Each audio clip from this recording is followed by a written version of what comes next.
Reporters caught up with him. It was a gaggle on Air Force One. It came after a 7-hour visit. That is Fox News host Kayleigh McEnany. The former Trump spokesperson is trying to trash President Biden. In this case, there was no teleprompter, and he appeared visibly tired and confused. I spent an hour and a half about 17 or 18 before some of them, and I don't know how to say this. You know, Dagan, there's no reason, there's no, I guess, lack of understanding as to why people question him on the world stage, because I loved some of the things he had to say on the teleprompter, but he got off and he could barely answer a question. He could barely answer a question? Kayleigh McEnany and your team, you barely qualify as human beings, much less news broadcasters. President Biden had been asked by a reporter about meeting with first responders and civilians in Israel who had survived one of the most barbaric terror attacks in decades. The president responded to the question by speaking at length about grief, sorrow, and the power of giving people hope. The president spoke somberly and thoughtfully for 2 minutes. But Fox's McEnany and her team, instead of showing the 2-minute clip, they cut it down to 14 seconds and took it way out of context. McEnany and her crew edited the clip to deceive the Fox audience, plain and simple. Here's the full Biden clip as it played when Fox News first received it. Can you talk about the impact of meeting with survivors and first responders?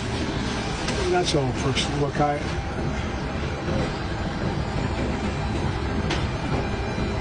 spent an hour and a half about 17 or 18 before some of them, and I don't know how to say this.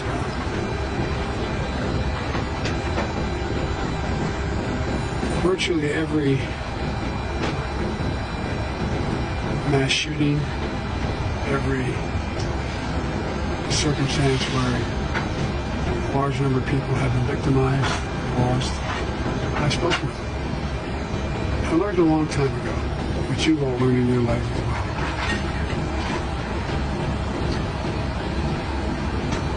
When someone's going through something that is beyond their comprehension, they've ever thought they'd have to go through. If they see someone who they think understands or maybe been through something not the same but similar, it gives them some sense of hope. And I always get criticized sometimes by my staff because when I go to these events, I stay for 3 and 4 hours and answer all the questions.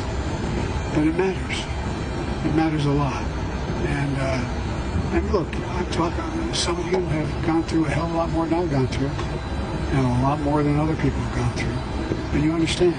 So it's just people are looking for just something to grab, something that gives them some sense of hope. And that's, if I can do a little bit of that, then it's worth doing. It was done for me. So. What's wrong with that? The president is addressing grief and tragedy and noting that some of the very journalists who cover him have gone through worse than he has. And Mr. Biden years ago lost a wife and a daughter in a car accident. More recently, he lost one of his sons to cancer. All of us who have lost a loved one understand. Grief is horrible and can be lonely. And the president of the United States spoke about it with understanding, compassion, and empathy. But all Fox's Kayleigh McEnany could do was edit down the clip, take Biden's thoughtful words out of context, and use it to try and claim President Biden is old and confused. Actually, Kayleigh, you were the one who's getting extremely old, and you are clearly confused about your responsibilities as a news broadcaster. You should be informing and enlightening your viewers instead of deceiving them. Well, clearly, on several Fox shows, there's no such thing as being responsible or even being honest. And when it happens, it's usually by accident. For example, Fox's White House correspondent Peter Doocy, on the previous Biden overseas trip, noted the president's grueling schedule. He has been basically working all through the night, the equivalent of an all-nighter Eastern time. So he's probably pretty tired, pretty jet-lagged. Moments later in a news conference, the president answered 5 questions from reporters and then wondered whether he should take any more. Staffers, anybody haven't spoken to... No, I ain't calling on you. I'm calling on, I said there are 5 questions. I don't know about you, but I'm going to go to bed. Thank you. I'm going to bed. Well, without any context, that remark might seem like evidence the president is too old for the job. But Fox viewers had already heard from Peter Doocy the president had pulled an all-nighter. Still, after the news conference, Doocy tried to get back in line on the Fox News GOP agenda. This is a White House that is confronted with poll after poll after poll of Americans worrying that he might be too old for a second term And then he comes to Vietnam and announces that he is going to bed. It's unclear how that is going to ease concerns that people have back home that he might be too old for a second term. He might be too old for a second term. Well, that's the Fox News talking point, and Fox is not going to let any facts or unedited clips or the occasional straight reporting get in Fox's way. I've often wondered how our world continues to be so violent, barbaric, and inhumane. But every time I do one of these videos, the answer becomes more clear. Media organizations like Fox News are part of the problem.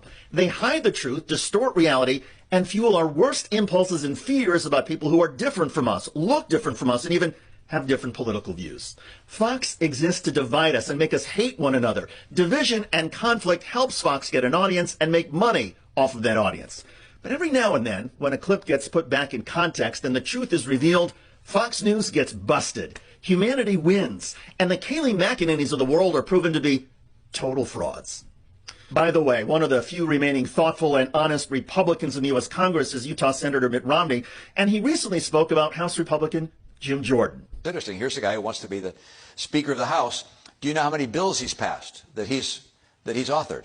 None. That is Utah Republican Senator Mitt Romney trashing Ohio Republican Jim Jordan. None of the bills he sponsored has ever become law. So we're looking at electing a person who would be second in line to the presidency who's never passed a bill. But he's certainly well known because he's able to make a lot of noise.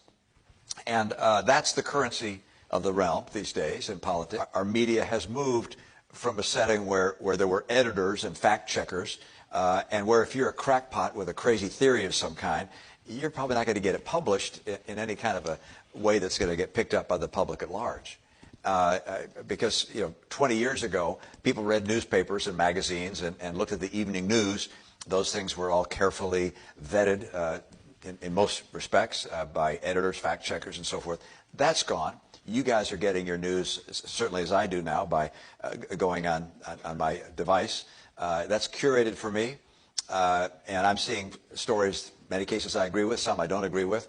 But oftentimes what I'm seeing in social media, there are no fact checkers, there are no editors, and if I have a really crazy crackpot theory, just absolutely, completely wild out there, I can put it out there and get millions of hits. I can get a lot of people seeing it. Well, that was not possible. And the people who are influencers, if you will, and have the biggest following, are people who are angry. Check out that video at the link below.